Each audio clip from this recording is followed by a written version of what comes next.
Welcome everybody to this great conversation from among the media specialists. We have Ms. Aparna Acharekar with us. She is a senior OTT professional with over 20 years of experience in media. She will be moderating this discussion on Indian OTT stories traveling the world. Aparna ji started her career as a print journalist and was the content programming head at Z5 in her last role. Aparna ji recently won Women Disruptors 2021 award in the content game changers category and was among Impact's 50 most influential women in 2020. Over to Aparna ji. You can introduce the rest of the panelists Thank you so and much, take ahead the discussion. Thank you so much, Praveenji. A very good afternoon, everyone. It's my pleasure to be moderating this session today, and I have some really fantastic people with me.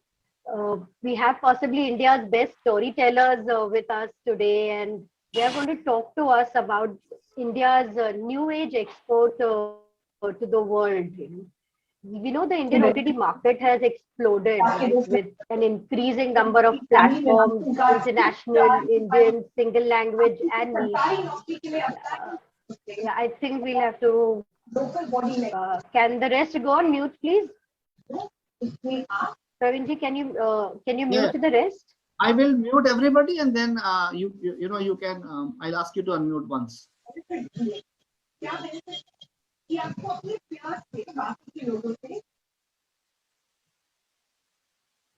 Yes, can you unmute yourself and then we can talk? Yes. Thank you so much. This is the excitement that happens when there are so many of us in the room and all of us want to hear and all of us want to talk. The mantle that Bollywood has carried for over 100 years, of transporting overseas stories of India, our people, culture, history, and contemporary society, has now been taken forward by OTTs. In fact, some recent reports have suggested that some of our Made in India series available on international platforms have got over two-thirds of their viewership from global audiences.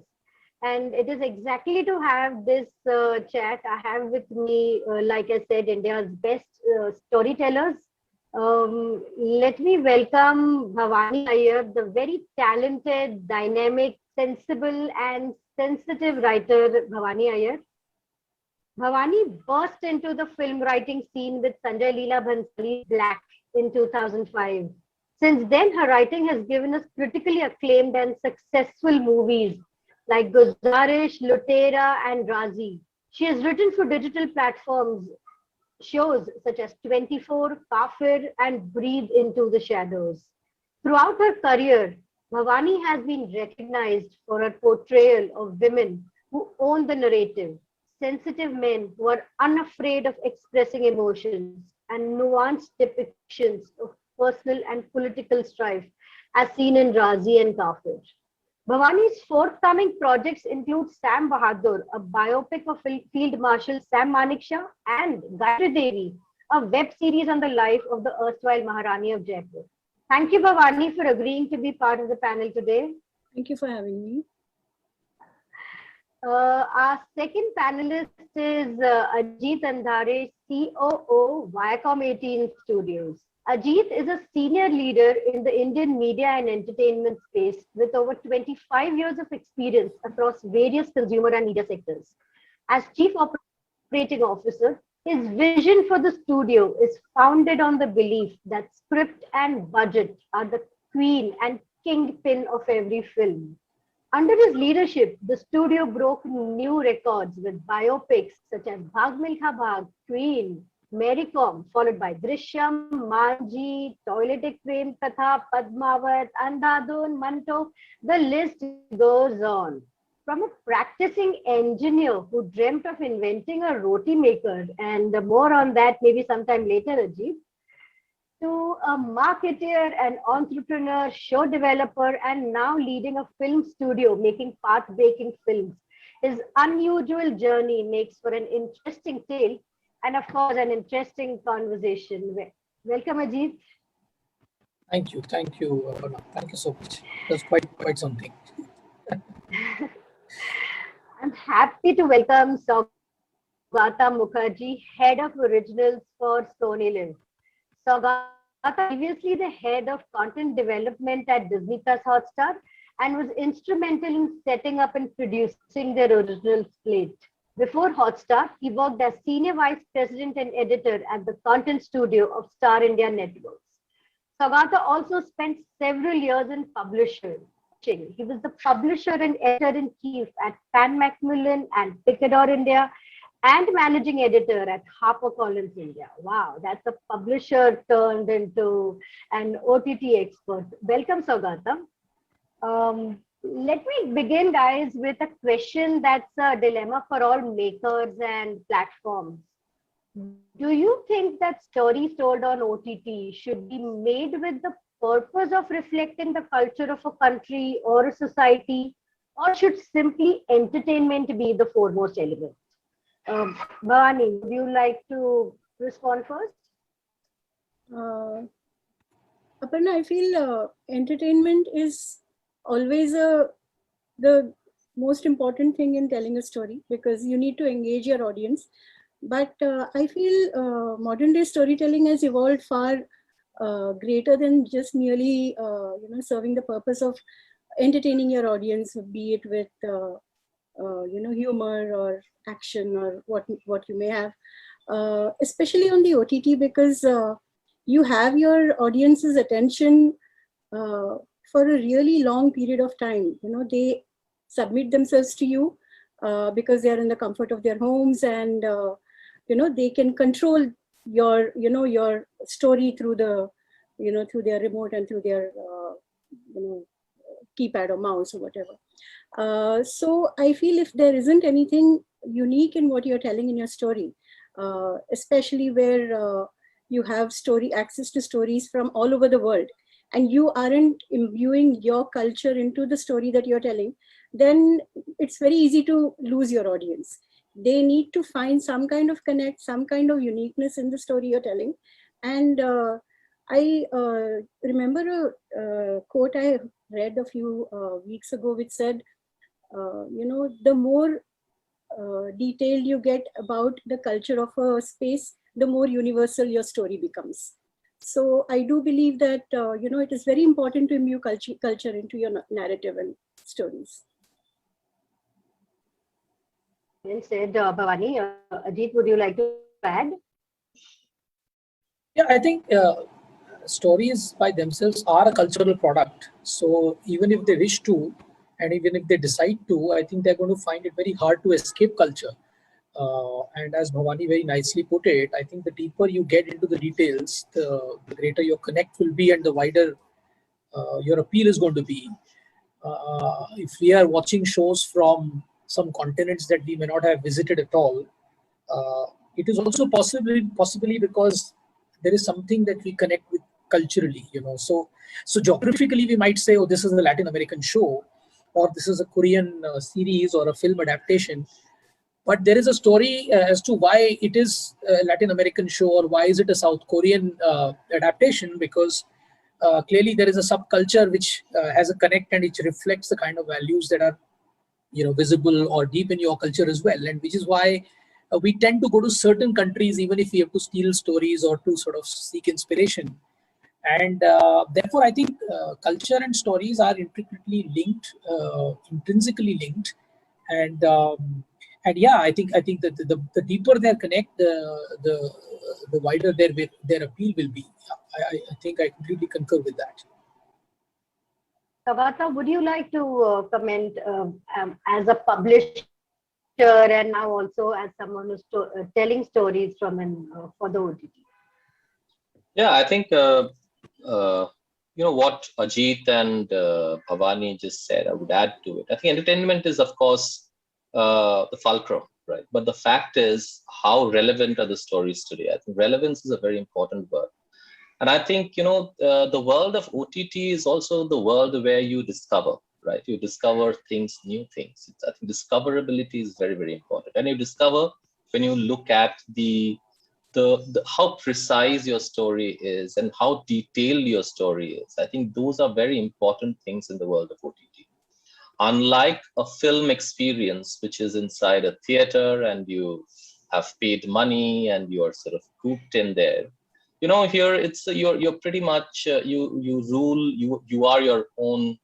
You know, you control it through the remote. So it's very difficult for the writers like Bhavani. It needs to be, they really need to be writing scenes which hold every audience for, you know, sometimes 6, sometimes 8, sometimes 10 hours.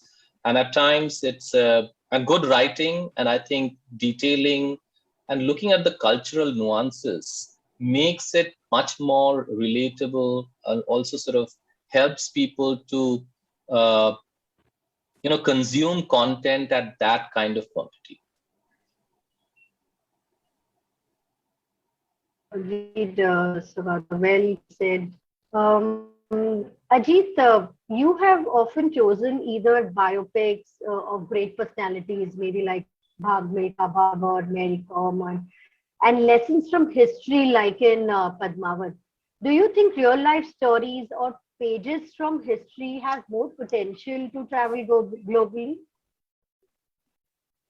Oh, hugely. I think we are the only continuous surviving culture from antiquity, you know, and it's obviously going to be a consequence that we have the biggest treasure trove of stories, simply because, you know, our library is the oldest, so it's got to be the biggest. Now, the thing is, we haven't possibly tapped enough into them, and I think especially uh, with the kind of opportunities that OTT throws, especially as of discovery, as Saugata was pointing out, I think history lends itself as a very obvious choice for storytelling. One is that, of course, the scale of the kind that we have learned from West, whether it is Game of Thrones, whether it's Ottoman, whether it's Vikings. I think these stories have been told with great technical finesse, with great scale, and with great integrity. And I think we have been a little, what should I say? We've taken our time always to catch up on the sophistication aspect and on the technique of visual presentation. But I think as we keep getting there, we will find that a lot of our stories from our past, which story material wise were always very powerful, will now find you know, more and more technicians, more and more people being able to tell it in a modern way.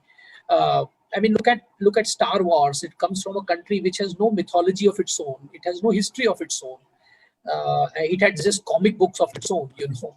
And today, the most loved subcultures of visual creation belong to that country. People worship Marvel. People talk about George Lucas, Star Wars, and so on and so forth. And these are all cults. Look at our situation. We have you know, the greatest stories ever told, like Mahabharata, or you know, take anything. In fact, they take any of our you know, historical tales, millions of which have actually made it to something like an Amar Chitra Katha, which is the most basic visual medium where we first encountered them, and we still remember these stories from even one of our biggest makers, Raja Mauli, actually talks about you know, the Amar Chitra Katha visual being is really his inspiration. So I think we've always had stories. As I said, the biggest library. What we have lacked is possibly, not possibly, the budgets to be able to clothe these stories with a certain kind of technical finesse, the scale at which we could tell them. And I think that we are catching up on. And with the scale coming together with a very, very deep scope and tradition of storytelling, I think we'll see a lot more of this happening. We anyway love scale. I mean, look at the way we respond to, let's say, Telugu films which have a certain scale grammar. You know, Bahubali is just one example of that. We inherently like drama. We are an over-the-top society, you know. So I think when we are able to master our technique, we will be able to do full justice to the kind of storytelling tradition that we have. Imagine if you had a George Lucas kind of a person who's able to tell a Mahabharata, you know, and he's able to, let's say, bring together a full universe of characters where there are people who are still immortal and who are, you know, still moving around like an Ashwatthama, or there are people who actually travel worlds to acquire, you know, different skills and so on and so forth. So, I mean, so far as material is concerned, we have absolutely no dearth of it. And we are getting there in the manner of how we tell those stories. So there is going to be a lot more which will happen on this. That's interesting. George Lucas and Mahabharata. That's a thought you're leaving us with. We're going to let loose our imagination trying to think how that combination will work. Ajit, another one for you quickly. Your recent on Netflix, right? Ray. Why did you choose Satyajit Ray's stories for a web show, and that too for an international platform like Netflix, right? Do you think that makers should turn to literature for inspiration, and tell us the specific motivation behind Ray? So I think the maker should turn to every possible doorknob which opens the opportunity to the doors of storytelling. Literature, of course, becomes an obvious one, but that's not how we approached it. And I think one of the things that I often face in panels is, or in interviews is, see, storytelling is the one which doesn't carry all these burdens. None of the people who begin a story decide that, okay, let's do something on literature, or as you said, let's do something on a sports person. Why don't we make a sports biopic? Look, this is all that happens later when journalists and people, they put labels to it. We did not do Milkha because we wanted to give birth to a sports biopic category. We did Milkha simply because any writer will tell you that the one line and the concept of a child who sees his family being killed in front of his own eyes and runs on to become, you know, the biggest runner, successful runner of his lifetime is simply a great story. So I think what is often not possibly understood is, unlike any other product which is made outside in, you know, where you look at a market, you look at what's the need, you do research around how it is consumed, and then you kind of backfit it in trying to make a product for the market. That's how cars, shampoos, iPods, soaps, anything is made, you know. But stories are not made that way. Stories are made in a very unique way. Somebody gets a motivation from, it could be anything. And then that excitement finds more partners and all of this, then one day it becomes, let's say, a feature or a web series. So similarly, this journey started. I had not read Ray at all in my growing years. In fact, I had I'm hardly a literature student. So I had no exposure to Ray, and thank God for that, because if I had exposure, I would have sort of felt very bogged down going down this path, and which is why it's always good to have outsiders who have no baggage. So when one of our team members, Shantani, got this idea, and we were looking for new ideas for Tipping Point and stories which have not been done in cinema, or concepts which have not been done in cinema, which requires a certain kind of, you know, cast and so on and so forth. We were looking for different ideas, and he came across this idea of Satyajit Ray's short stories. And I happened to actually go to my daughter's school, where in the library there was this book lying which actually contained his short stories in English, and I started reading them while waiting on her to pick her up or something. And contrary to my impression of Satyajit Ray, I found these stories hugely accessible, and they would go into something bizarre and then would come back and settle again at a very accessible level. So I was surprised, because I had a very different outsider's impression of Ray, that there was to be something, anything Bengali, you know, you think is going to be very heavily intellectual, and, you know, should I even read it, and what is going to happen and all that. But none of those things happened. It was fantastic material. It kept you hooked. It had some lovely characters. And my impression of Ray changed from that. I said, wow, these short stories, they are simply such a fantastic material for making something of them, you know. And as I read each of them, it became clearer that there cannot be any better material as underlying material for being able to tell a story. And that's how we started. And then we found that while his drama is subtle and it had a certain sort of endearing kind of quality, we could also give it layers and interpret it in the way, let's say, the digital medium today operates. And, you know, you could easily make some of the stories a little darker. You could always add a bit of a psychological layer on top of what he's saying. So I think we inherited a great, underlying asset in terms of that material. And then we thought that we could do a lot more, which is where the idea of anthology and bringing four directors came on. Because when you not only write these stories, but add talented directors who bring in their own vision. For example, Vasan's story is in that sense quite far away from what the original story is. To an extent, even Ipsit, which is the Forget Me Not, is not as dark at all in its original form. Or even Bahurupia. But that's the change that came along in adapting it. We were looking at Black Mirror and we started imagining that if there could be a bit of a Black Mirror treatment, then we realized that we are not that tech equipped, because beyond one story, we don't have enough to really go that route. So we retained that sort of dark, twisty touch of Black Mirror, and then we went bang on what the stories are, and then let the directors sort of add their lens. So to come back, no, it wasn't from an agenda of let's do literature. A storyteller has no other agenda. His agenda is simply like a hungry man goes to the forest to pick up, fruits and berries. He's just look out for interesting stuff. And if he finds them, he pounces on them. And it's as instinctive as that. And this was no different. And thankfully, only later I realized that, oh God, what are we doing here? And on what massive sort of road we have gone with the kind of pressure that came around the release. I realized that, we were actually doing something which would have scared us at the beginning if we had realized what we were doing. But I'm glad it didn't happen that way. Interesting. Thank you for sharing that. Saugata, like Ajit said, it was no particular agenda. The Scam from SonyLIV is one show that traveled the world, right, within weeks of its launch. And while, of course, Sucheta Dalal's book did exist for so many years, with the show, it got a completely different take, right? A completely new take. Was the book an inspiration for the series, or did you want to put out the story and therefore went seeking the book?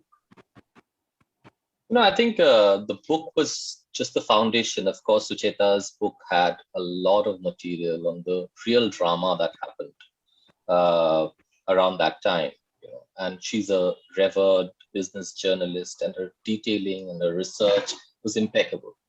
But what Hansal brought onto the table, and the writers along with him, was a take on the story. There have been many stories on Scam before and after Scam. I think the unique thing that Hansal brought onto the table is how did he visualize his characters? How did he write his characters? It's not easy to adapt a dreary non-fiction book, right? And that's also on a book which is on the financial markets. People like us who know little about financial markets will always get deterred to pick up a book on finances and say, oh yeah, this is not something for me. I would ask my CA to probably help me with it. But the fact is, Hansal definitely brought in the human elements in the story. The writers alongside Hansal, I think they did a brilliant job of telling a story of its times, of the ambition of a new nation. It is not just the story of Hansal Mehta. It's a story of a new India. Remember that we are talking about a time which, sort of catapulted India into sort of a new liberalized economy, right? So aspirations, ambitions of the common man grew manifold. I think that is the uniqueness of the take in the story, and I think that is what really stuck. What he did very, very well was also how did he, without diluting the story, how he managed to enter the world, giving you difficult acronyms of financial jargon, but not alienating. It is very easy to again alienate people when you're touching something like that. I think which is why that lies the greatness in telling the story. And all kudos to the writers and the maker there. Yes, there was a book, and yes, the book had a lot of material, but the book was there for 20, more than almost 30 years, right? Yeah. It had to be somebody who picked it up and give it his own flair, right? And that's work. I think that worked at much more personal levels. People who have nothing had to do with the financial markets have come back to us and said, oh, this is absolutely fascinating. I mean, I didn't think that I would like it, but the fact is, it is almost like watching a diwar, right? So that's the beauty of good storytelling. Saugata, you run a platform, right? And you are aware and you see this every day that there's a significant rise in viewership that you're seeing from overseas viewers. Does that That's in true. some way influence the content strategy of what needs to be made? Because now you're largely looking at, there is of course an Indian audience, but there's also a huge global audience coming into the place. Is that in some way influencing your strategy? Well, yes and no, I must say. Because why is because I think why is the global audience interested in us? Because the global audience also wants to find a little bit of the unknown, right? When I watch a Lupin or when I watch Money Heist, it doesn't really matter whether it's in French or in Spanish, but you see a little bit of Paris and you see a little bit of Spain and all of that and a Narcos for that matter, and you discover yet again. So when we are strategizing for our shows, I keep it very simple. Keep it intrinsically Indian. If it is intrinsically Indian, if it makes sense to the Indian viewers, the global audience will pick it up. It is about the goodness and the greatness of the story. Let's not try and find that global audience. The global audience will find you. If your stories are right, the stories will travel. Let's not overthink something and make it more complicated. So I think we are very clear that as an Indian platform, and we are essentially an Indian platform, and that's what we want to remain as. We want the local to go global, and that's what I think we are trying to tell stories about.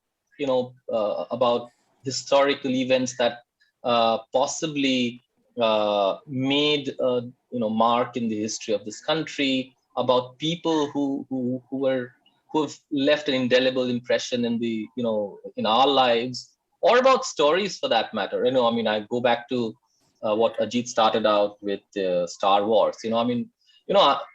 We've given the mythologies to them. Star Wars is all taken from Mahabharata. If you take the stories, half the stories are inspired from our own epics, right?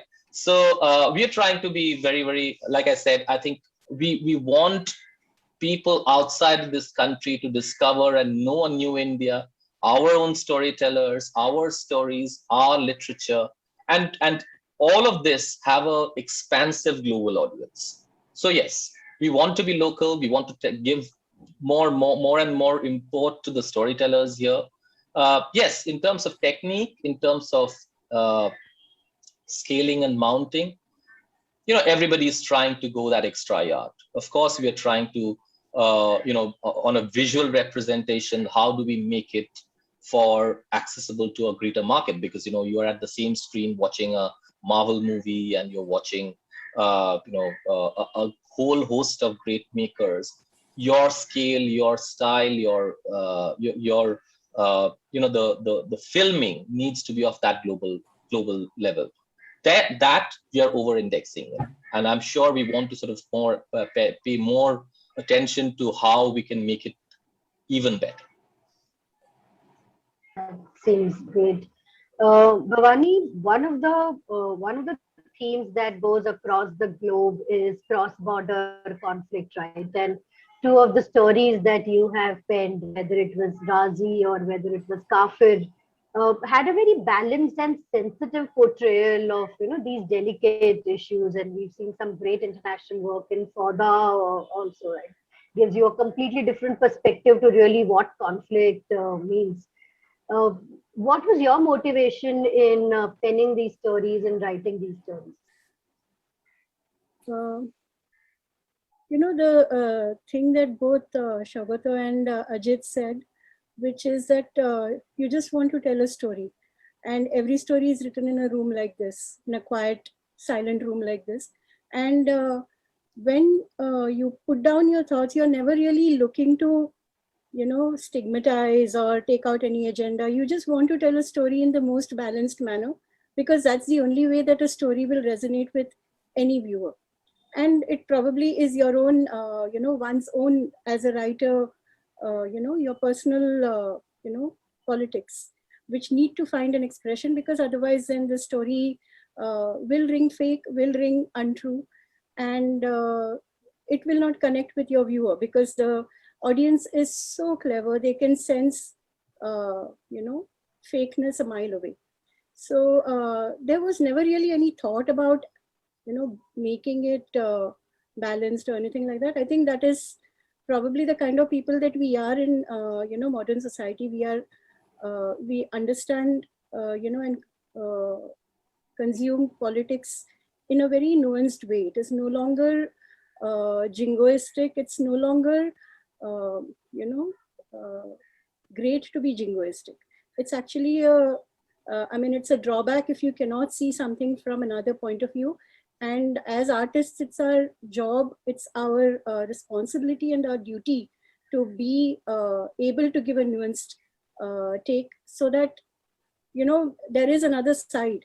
And with both Razi and with Kafir, it was very important that I tell the stories of both sides equally, because it was never one-sided. It was, both were love stories at the heart of it, and a love story works only when you talk about both your protagonists. So yes, that's how it was, and I'm very grateful that people took to both the films the way they did.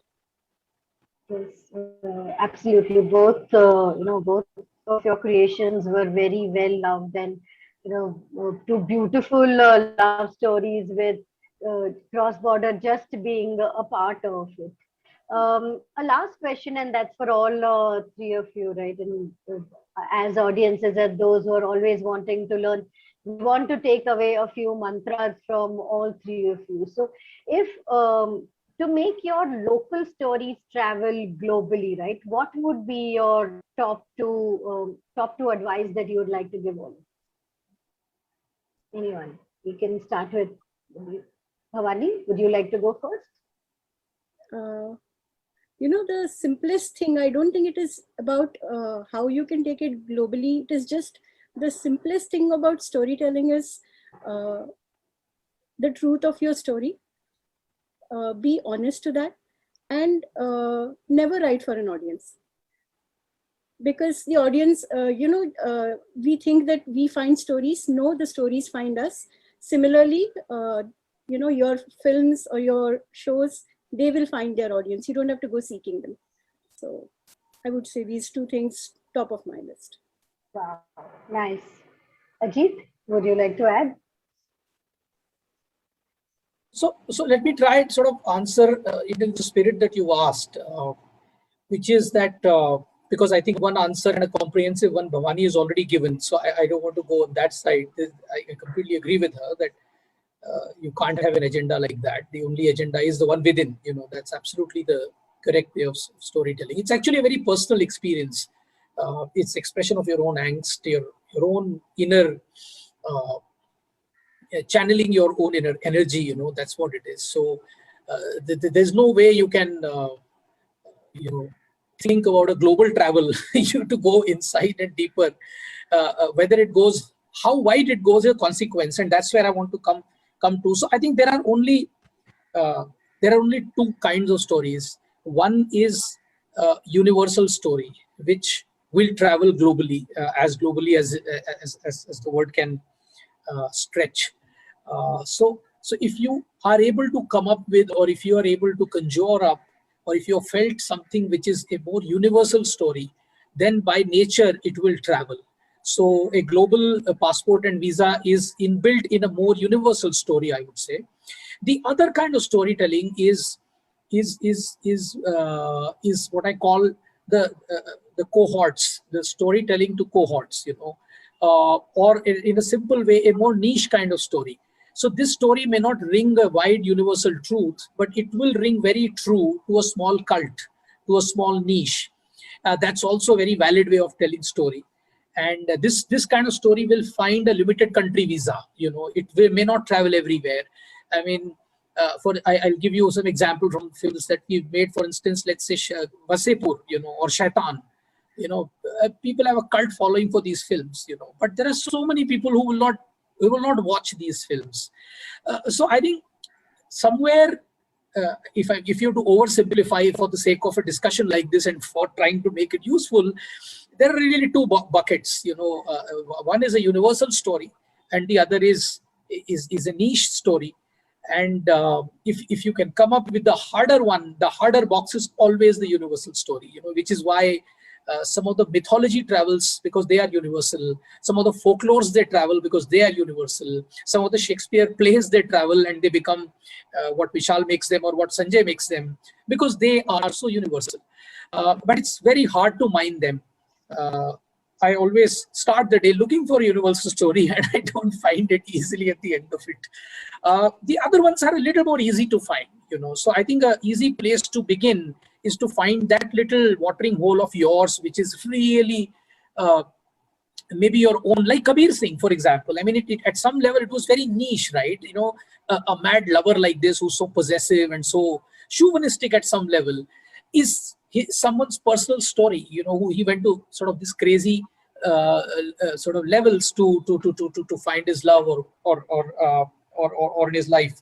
And it expands then to bring together a cohort of its own, where people connect with that truth, even while there are thousands who are actually calling upon its politics as, very one-sided, very male and very chauvinistic and whatnot. So I think even if you can create a debate and have lots of people, I mean, Ray did that, right? A lot of bongs were actually up in arms and saying that, how can you do this to Ray? And this is hardly a candle which you have sort of shown to Ray and all of that. And I just totally love this because I think one of the biggest joys for a storyteller is subversion. If you can subvert, something, there's no greater prank than that for a storyteller. Just sort of disturb people. And I think one way of connecting with a lot of people is disturb a lot of other people. So that's the other way to tell stories, So I think either bring everyone together like Raju Hirani does and make a big fat universal story, or disturb certain people like an Anurag Kashyap does and, have your little cult. And that's your other way of taking stories. And everything else is in between them. And good luck with finding your point in this line somewhere between these two ends. Yes, very well said, Ajit. Saugata, would you like to add? Well, I think Bhavani and Ajit have pretty much given the recipe for all the successes now. But if I have to sort of sum up in my words, I would say that, I think two things that I look for stories is, or the storyteller, a story and the storyteller are both very important. I think truth and passion is very important. I think the truth about the story is important, and the passion with which you tell the story is very, very important. The second is, I think, text and the context. I think that context is as important as the text. I think if as an author or as a writer, if you can actually capture the zeitgeist of the times that you're writing about, then you have a lot of people identifying with that world, right? The thing is, it's not just one story. Every story has many small micro stories woven in it. You just need to find that right. So I feel truth and passion, text and the context are the most important things that I look for when I'm looking for stories.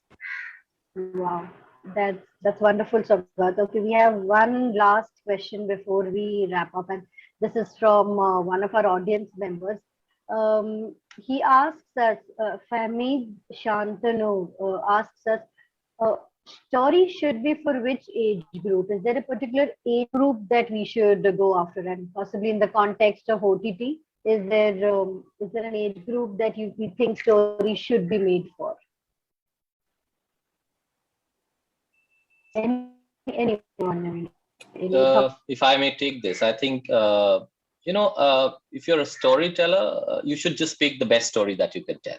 Forget about the age.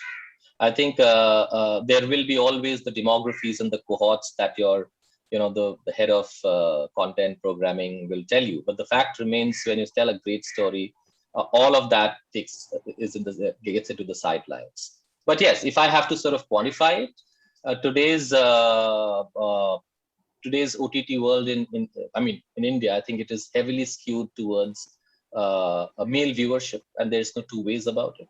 And the second bit is that, yes, if I'm playing for, these are paid services, right? These are SVOD services. So you need to sort of look at people who can afford your subscription, right? So essentially, you're looking at a demographic between, say, 2022 to 45. This is the it's a very, very, very large sort of a demography, but this is how it is. But frankly, I would say, this is all post facto gyan. Keep your story, the best the best story you have. You should try and tell that one. Yeah. Thank you so much, Saugata. So age is just a number is my takeaway from what you're saying. And like Ajit said, a global passport and a visa. And wow, don't we all want that post the pandemic, right? Go. So, I mean, if not in person, our stories will definitely travel the world. Thank you so much, Bhavani, Saugata, Ajit, for being with us here today. I'm sure we can go on, and there's really so much to talk about, but we have some time constraints. Praveenji, over to you. Thank you, Aparna ji. It was a wonderful conversation. In fact, as you were moderating the discussion and everybody is talking, I was getting a lot of WhatsApp messages saying what a great panel, what an interesting discussion going on. And few observations. Ajit ji said we are an over the top society. What a strong statement. I mean, it's a good insight into the whole country as in India. And Saugata ji mentioned that global audience will always follow you. Just tell good stories, text and the context. I mean, very strong statements, very deep insights. Bhavani ji talked about the balancing part, stories, just telling both the sides. Very crucial, very crucial. Let the audience decide, let them figure out, but tell both the stories of both the sides. Very interesting. And it was, I think, great conversation, great learnings and insights into this world of OTT from the professionals who are living it day in and day out. I'm so happy to have you all with us. I'm grateful to you, and this is just a beginning. I'm sure as we go ahead, we will have more such conversation. And thanks everybody to be a part of our journey. It's a small step that we've taken Culture Cinema this year. It's our first edition. I hope we will continue it with many more editions in the coming years. And once things become better for us, COVID disappears, we will have it offline, more physical settings, and a larger audience in terms of physical participation of people, etc., etc. So once again, let me thank you everybody and express my gratitude to all of you. Thank you for being here. And we'll conclude this session on this note. Thanks everyone.